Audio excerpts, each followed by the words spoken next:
Pemirsa, oknum TNI aktif diduga terlibat korupsi MBG. Kejagung menyebut oknum TNI berpangkat kolonel itu ada di balik pembelian 21.000 motor listrik.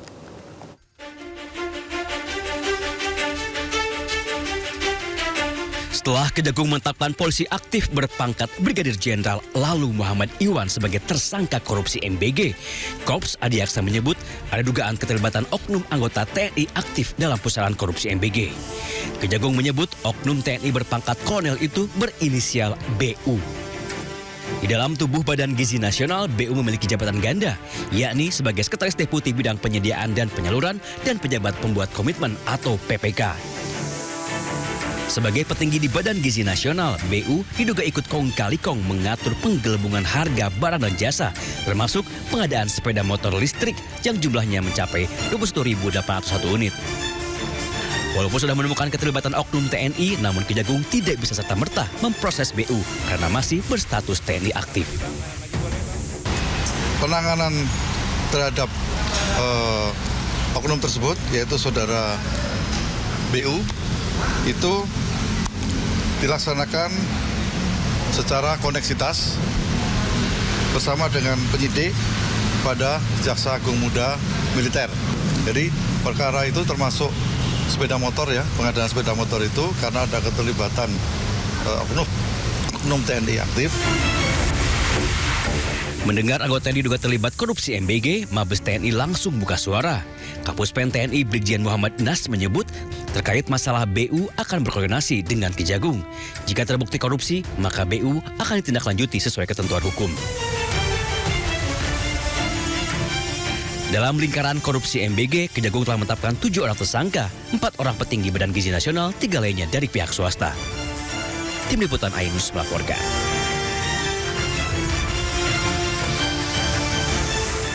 Sebelumnya 7 orang telah ditetapkan sebagai tersangka korupsi MBG. Yang terakhir adalah polisi aktif berpangkat Brigadir Jenderal. Koordinator Maki, Boyamin Saiman menyebut tersangka korupsi MBG bisa terus bertambah.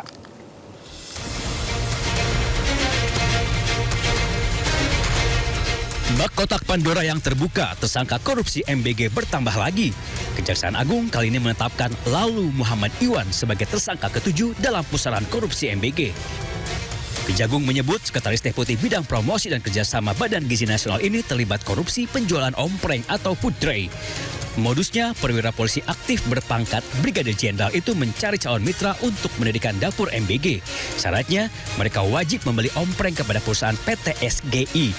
Belakangan terungkap PT SGI ternyata perusahaan yang sengaja ia dirikan. Jadi perannya adalah pada tahun 2025, ini saudara LM ini meminta saksi YCS dan RD mendirikan suatu perusahaan ya, dengan tujuan sarana untuk melakukan penjualan alat berupa food tray kepada calon mitra SPBG dengan harga yang sudah ditentukan oleh tersangka LMI ya. Walaupun sudah menetapkan 7 orang tersangka, Ketua Masyarakat Anti Korupsi Boyamin Saiman menyebut jumlah tersangka korupsi MBG kemungkinan akan bertambah. Boyamin juga mendesak Kejagung tidak hanya menetapkan tersangka, tetapi juga harus bisa mengembalikan kerugian uang negara. Jadi ini masih banyak yang harus jadi tersangka, karena banyak yang dimanipulasi, banyak yang dikorupsi. Mulai dari titik dapur, pengadaan motor listrik, ompreng, mungkin CCTV, mungkin diduga juga terkait dengan pengadaan pakaian, pengadaan tablet, segala macam. Itu sudah seharusnya Kejaksaan Agung menyasar semua yang terlibat dalam korupsi MBG dan BGN.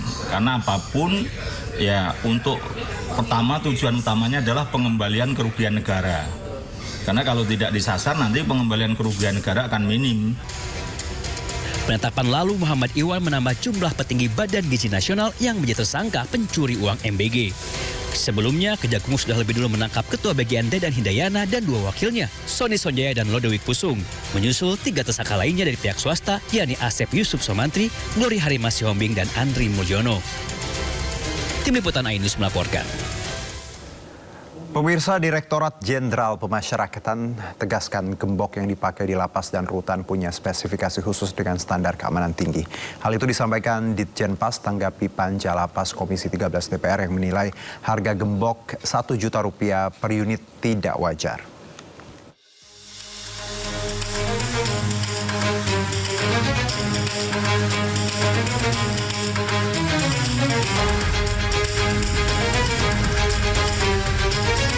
Direktorat Jenderal Pemasyarakatan tegaskan gembok yang digunakan di dalam lapas bukan merupakan gembok komersial biasa.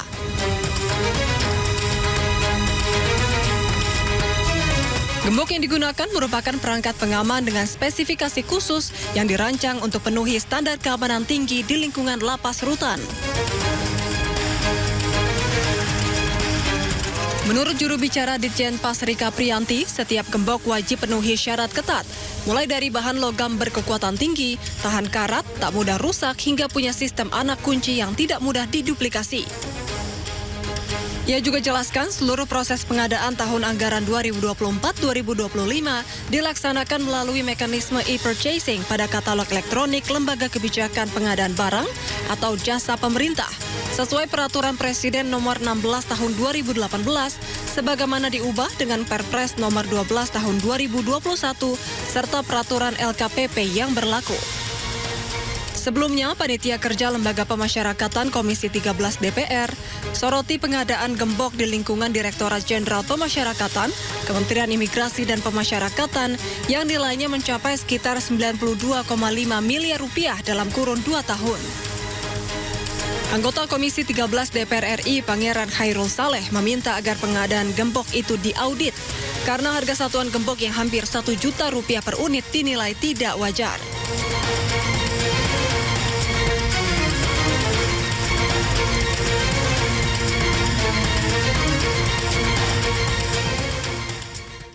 Pradi Bersatu berencana mengirimkan surat ke Mahkamah Agung. Pradi meminta agar MA meninjau penahanan Roy Suryo.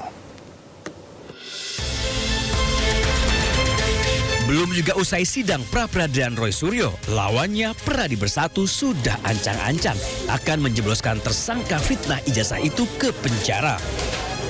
Strategi yang akan dipilih Pradi adalah mengirimkan surat kepada Mahkamah Agung agar kembali meninjau penangguhan penahanan Roy Suryo.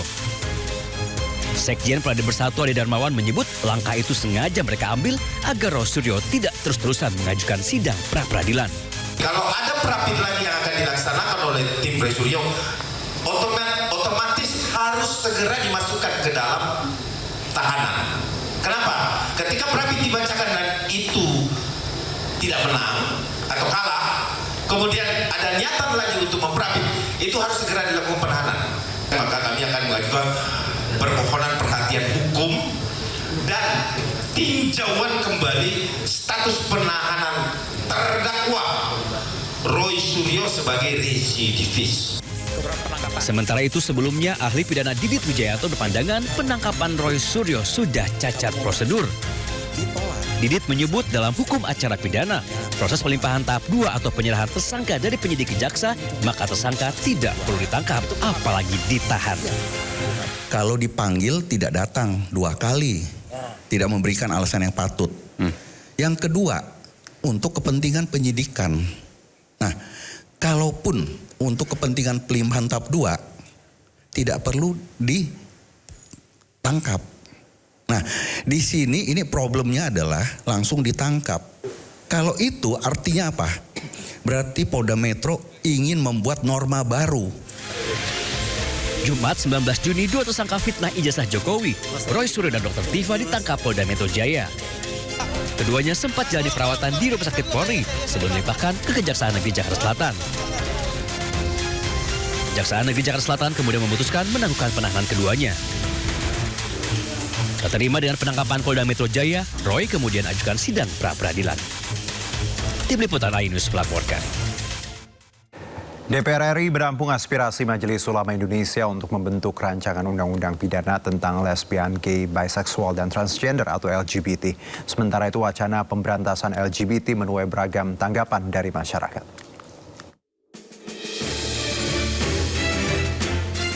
Majelis Ulama Indonesia tengah menggodok naskah akademik dan rancangan undang-undang pidana tentang lesbian, gay, biseksual, dan transgender atau LGBT. Wakil Ketua Umum MUI Khalil Nafis menegaskan langkah hukum ini diambil karena imbauan moral dinilai sudah tidak mempan membendung fenomena penyimpangan seksual di Indonesia. MUI menyatakan perang terhadap pelaku maupun kampanye LGBT. Adapun rancangan undang-undang pidana untuk memberantas perilaku LGBT di Indonesia mendulang beragam tanggapan dari masyarakat. Tanggapan saya sih bagus sih buat kampanye seperti itu karena kita harus gimana ya, harus menormalisasikan jati diri laki-laki gitu kan, jangan jadi kayak boti gitu. Tapi dengan kampanye yang dilakukan juga caranya? Kalau cara kayak gitu 50-50 lah, setuju, nggak setuju ya. Karena mungkin bisa menyakiti hati orang lain juga. Tapi dengan kampanye yang disuarakan, setuju saya. Jadi bisa masyarakat bisa mengetahui apa dampak dari bot ini juga dan menjadi integritas kita untuk mengenalkan sebenarnya gender kita itu apa sih. Untuk kampanye berantas boti menurut saya oke ya, since LGBT di Indonesia kan masih belum diperbolehkan ya, masih ilegal. Cuman mungkin caranya kali ya Mas, nggak yang lindas boti atau apa anarkis banget. Cuman mungkin bisa baik-baik atau pengarahan kayak kalau nemu orang yang agak-agak boti bisa mungkin diluruskan atau dibilang baik-baik gitu. Ya, tapi jangan anarkis juga sih. Kan manusia juga ya walaupun boti. Sementara itu DPR telah menampung aspirasi MUI untuk memberantas LGBT dan akan membahasnya. Tim Liputan iNews melaporkan. Sebelumnya Presiden Prabowo Subianto resmi memasukkan penyebaran budaya LGBTQ sebagai ancaman non-militer. Hal tersebut ditetapkan dalam Peraturan Presiden atau Perpres nomor 111 tahun 2025.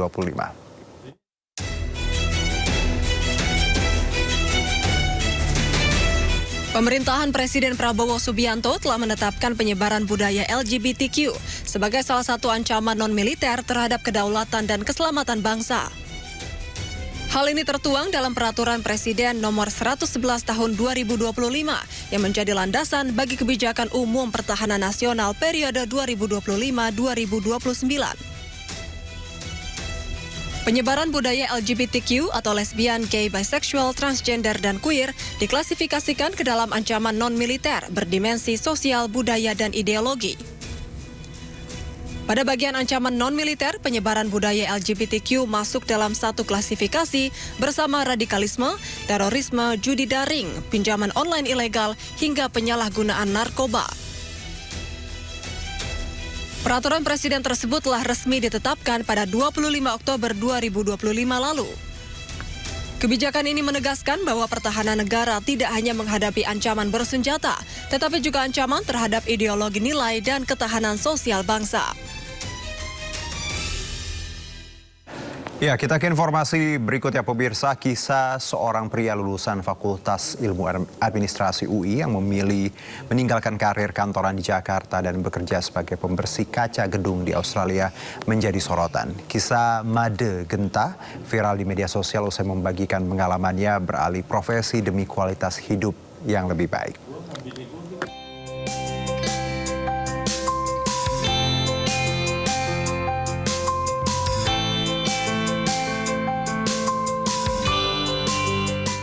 Made Genta Pramana, lulusan Fakultas Ilmu Administrasi Universitas Indonesia, membagikan kisah perjalanannya beralih profesi dari pekerja kantoran di Jakarta menjadi pembersih kaca gedung di Australia melalui media sosialnya.